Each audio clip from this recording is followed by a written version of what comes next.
What are we making today?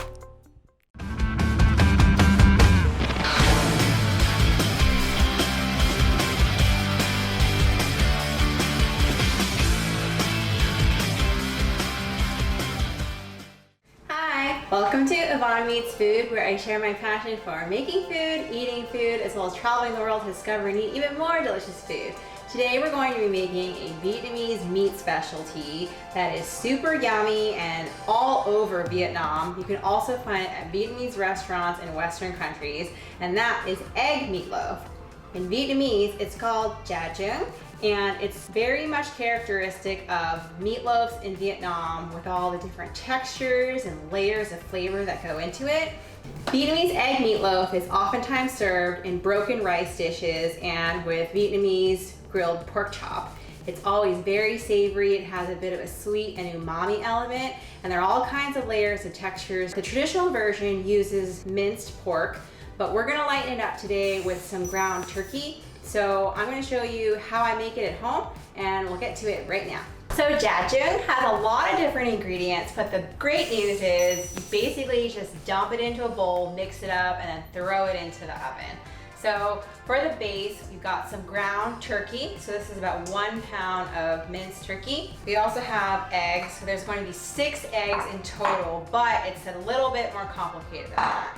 So we have 2 of the eggs where we separated the whites from the yolks. Then the 4 remaining eggs, we're gonna keep them whole and we're gonna scramble those up. Next we have half of a yellow onion that I finely diced. Got 4 green onions or scallions that I've also minced. 1 teaspoon of garlic powder, about 1/4 teaspoon of salt, 1/2 teaspoon of sugar, and a couple dashes of white pepper, 2 teaspoons of fish sauce. And then for the ingredients that may be a bit more peculiar, you've got about 1 bundle of bean thread noodles. These are also called mung bean noodles, vermicelli noodles, but they're not made out of rice. They're actually made out of mung beans, those delicious yellow beans. So the way that you typically prep these and buy these is they'll come in a bag that looks something like this. You'll take a bundle of them out, soak them in hot water for probably about 10 minutes until they're nice and elastic, and then you want to cut them into about 1-inch pieces.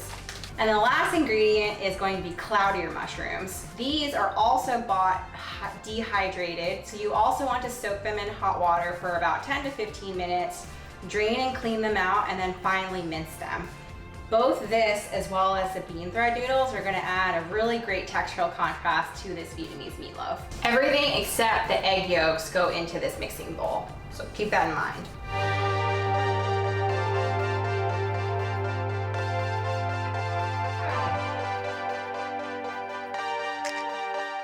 See, told you that was pretty quick. So this is what the meatloaf batter should look like right now.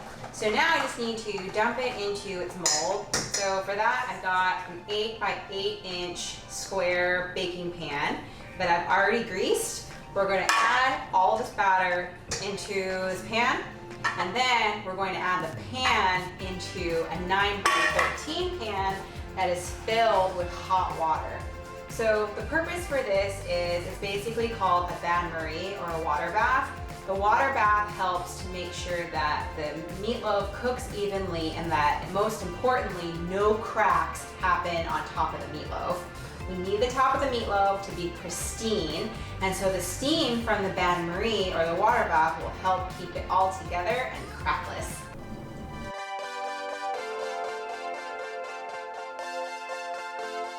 So we're going to put the meatloaf into the oven, but we're going to do this in 2 parts. First, we're going to put in the bain-marie. Then we're going to carefully place the meatloaf inside. That way I know that my hands will be steady.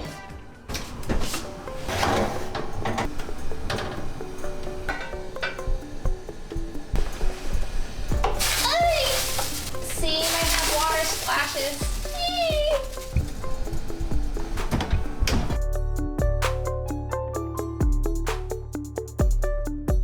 Okay, so we've taken the meatloaf out of the oven. Looks a little bit deformed on the top, but hopefully after it cools down, it'll sink just a little bit. But now we want to turn the heat off of the oven. We're gonna clear it. We're actually gonna put the meatloaf back into the oven. You'll see why in a second. So remember, we still have those 2 egg yolks that I scrambled up earlier. So we're gonna brush the top with this egg yolk wash. That's why this is called egg meatloaf. So it's nice, beautiful yellow top. So now the part that you probably didn't anticipate. So traditionally, this egg meatloaf is steamed. Vietnamese people traditionally did not have ovens, but we are going to do it the modern way. So now that this egg wash is on top, we still need to bake it, but we're gonna bake it with the residual heat that is in the oven, and we're gonna keep the oven door open. Remember, keep the oven door open. The reason for this is it'll keep the nice top yellow and it won't turn white. At least we hope it won't turn white.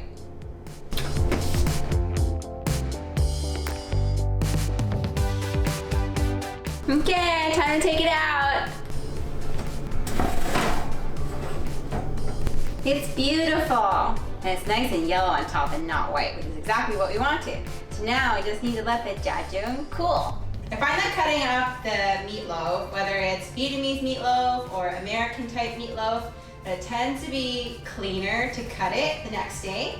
So we're going to let this sit overnight in the fridge, and then tomorrow we'll cut it and do the tasting. So I'll see you tomorrow. Okay peeps, it's the next day and we've allowed our Vietnamese egg meatloaf to rest overnight and firm up. And so this is what it looks like, and as you can see, I've already cut it just to expedite the process. And it's got this beautiful yellow layer because of that egg yolk that we brushed on the top yesterday. Cutting into this is so fun, just because you can see all the different mushrooms and the noodles, and really just adds an additional look to this that's just so appetizing. So this jajun is not totally traditional for two reasons. One, I use ground turkey instead of ground pork. So this is actually a little bit lighter. Of course, ground pork is always going to be richer and fattier, but I actually like that it's lightened up because of the turkey. And the second piece is we did not steam it as it traditionally is made. We baked it in the oven.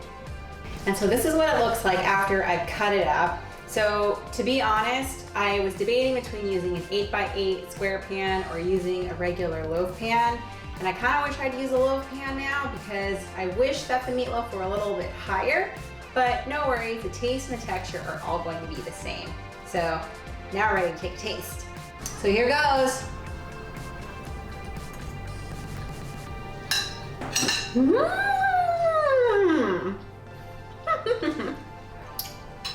Wow, this thing is flavor packed. Really fragrant because of all those different onions and then the fish sauce.